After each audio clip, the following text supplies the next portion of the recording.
मूर्ख।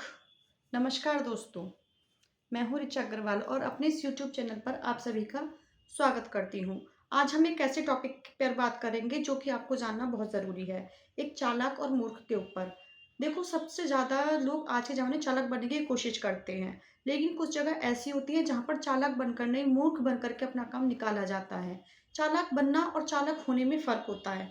चालाक बनते वो लोग हैं जिन्हें कुछ ज्ञान ही नहीं होता, नॉलेज होती नहीं है, दुनिया भर की बातें नाप-शनाप करते रहते हैं और अपने आप को बहुत चालाक समझते हैं। तो वो चालाकी ज़रूरी है या मूर्ख बन कर के रहना, लेकिन अंदर से तुम चालाक हो, वो ज़रूरी है। चालाक होने का मतलब ये नहीं है किसी का बुरा करना, चालाक होने का मतलब है समझदार होना। मैं जो कहना चाहती हूँ, समझना ध्यान से, मैं कहना चाहती हूँ आपको समझदार बनना है। केवल ज़्यादा बोलना, अपने ज़्यादा तारीफ़ें करना, ये कहाँ की समझदारी है। बहुत सारी जगह हैं जहाँ हमें चुप रहना या चालाक बनना ज़रूरी नहीं होता। हमें हमेशा टाइम का ध्यान रखना चाहिए। सबसे पहली बात, अब मैं आपको 2-3 बातें समझाऊँगी, अगर आपको समझ में आती हैं तो प्लीज़ कमेंट करके मुझे बताना कि कैसी लगी आपको। सबसे पहली बात है, मान लीजिए मैं एग्ज़ाम्पल से आपको समझा रही हूँ, आप कहीं जॉब करते हैं। आपका जो बॉस है वो ना बहुत अपने आप को होशियार समझता है, उसे बहुत ज़्यादा घमंड है कि मैं ही सब कुछ कर सकता हूँ, मेरी कंपनी है, इतने एम्प्लॉयी मेरे नीचे काम करते हैं।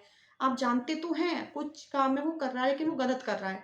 आप जानते तो हैं ये गलत कर रहा है, आप उसे बताना भी चाहते हैं, लेकिन वो अपने घमंड में आपकी बात सुनना नहीं चाहता, तो वहाँ पर चालाक बनो। चालाक का मतलब है उसे ना ज़्यादा ज्ञान मत दो, उसे कुछ कहो ही मत, ठीक है, वो अपने आप को जो समझ रहा है उसे समझने दो, पर आप शांत रहो।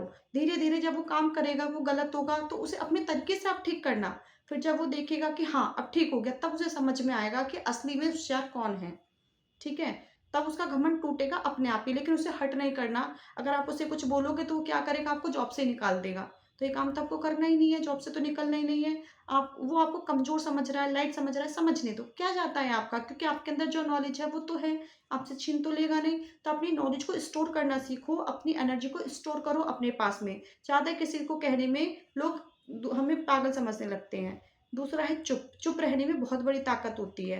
मैं ये नहीं कह रही कि हर टाइम हमें चुप ही रहना चाहिए। चुप रहो लेकिन टाइम के अकॉर्डिंग बोलो, टाइम के अकॉर्डिंग चुप रहो। जहाँ पर आपको लगता है कि आपकी बातें सुनी ही नहीं जा रही, आपकी बातों को वैल्यू ही नहीं दे रहा, तो वहाँ पर चुप रहो। कुछ लोग होते हैं बोलते रहते हैं, उन्हें कोई सुनता ही नहीं है, पर फिर भी ज़बरदस्ती दूसरे से जा कर के बोलते हैं। तो इस तरीके से हम अपनी वैल्यू खुद ही अपने हाथों से कम करते हैं। क्या अपनी वैल्यू अपने हाथों से कम करना कहीं की समझदारी है? नहीं। इसके लिए हमें क्या करना, हमें शांत रहना सीखना होगा। शांत कैसे रहें? शांत रहना भी अपने आप में एक कला है। चुप रहना, समय पर बोलना चाहिए। मूर्ख लोगों के आगे बहस करने से कोई फ़ायदा नहीं होता। कुछ लोग होते हैं जो बहस करने लग जाते हैं। तुम्हें नॉलेज है, सामने वाले को नहीं है, तो तुम उसे समझाओगे, वो समझेगा ही नहीं। समझाया उसे जाता है जो समझना चाहता है। अगर कोई नहीं समझ रहा तो चुप रहिए। वो कहते हैं ना, ज्ञानी से ज्ञानी लड़े तो ज्ञान सवाया होए, और मूर्ख से ज्ञानी लड़े तो क्या होगा? बेकार। तो मतलब ज्ञानी से ही हमको लड़ना है। मतलब जो जब 2 लोग नॉलेज वाले हैं, पर वो आपस में डिस्कशन, लड़ने का मतलब ये नहीं डंडा लेकर के लड़ रहे हैं, तो वो ज्ञानी किस बात के? आपस में जो डिस्कशन करते हैं, तो कुछ पॉइंट्स एक को पता है, कुछ पॉइंट्स दूसरे को पता है, इससे क्या होगा, आप दोनों की ही नॉलेज बढ़ेगी। वो भी अपनी बातें बताएगा, आप भी बताओगे, तो जो चीज़ हमें नहीं पता है वो हमें सीखने को मिल जाएँगी। लेकिन वहीं किसी मूर्ख से आप बात करो, उसे कुछ भी एबीसीडी तो उसकी पता नहीं है, पर वो कुछ का कुछ, कुछ का कुछ, कुछ का कुछ बताएगा।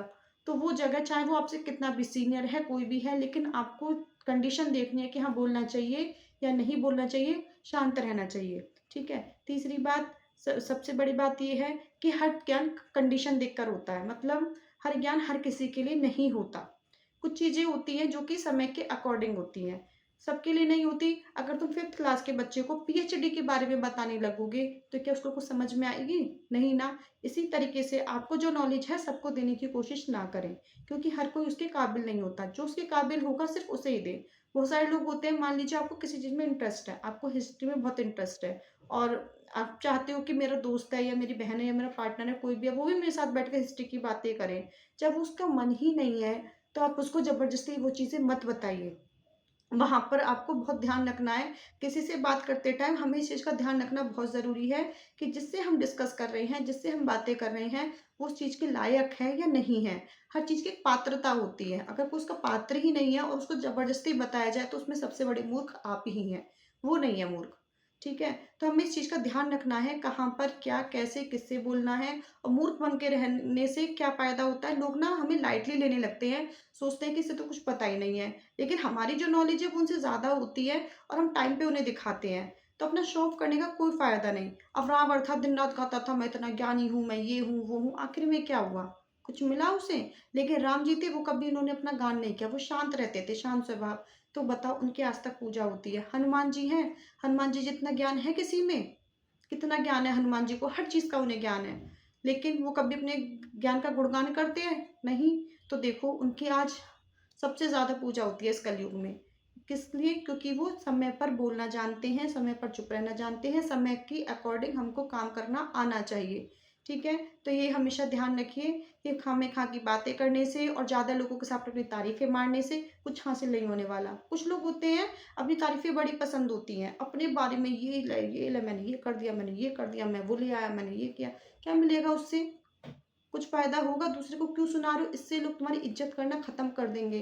अपनी इज़्ज़त करना और करवाना अपने ही हाथ में होता है। सब कहते हैं मैं बड़ा हूँ, मेरी इज़्ज़त करो। अरे बड़े होने से इज़्ज़त नहीं होती है, इज़्ज़त तुम्हारे व्यवहार से होती है, तुम्हारे कर्मों से होती है। अपना व्यवहार ऐसा रखो कि लोग तुम्हें देखते ही तुम्हारी इज़्ज़त करने का उनका मन करे। सबसे पहले ना अपनी ज़बान पर कंट्रोल करना आना चाहिए। मूर्ख बनने का नाटक तो करो, अगर नहीं हो तो। नाटक ही कर लो, कोई बात नहीं। जिससे तुम्हारा भी भला है, सामने वाले का भी भला है, उसे करने में क्या बुराई है? तुम्हारी नॉलेज उसे ही दो जो लेना चाहता है। खामख़ा अपनी तारीफ़ें मत करो, अपनी बातें किसी को मत सुनाओ। कोई भी ये काम करता है तो वो ही सबसे बड़ा मूर्ख है एक तरीके से। तो अपने आप को समझदार बनाओ, अपनी समझदारी दिखाओ और हमेशा टाइम की और समय की हर चीज़ की कदर करना सीखो। ठीक है? अगर ये बात आपको समझ में आई हो, अच्छी लगी हो तो प्लीज़ मेरी वीडियो को लाइक करना और शेयर करना बिल्कुल मत भूलना। धन्यवाद। मिलते हैं अगली वीडियो में किसी और नए टॉपिक के साथ में।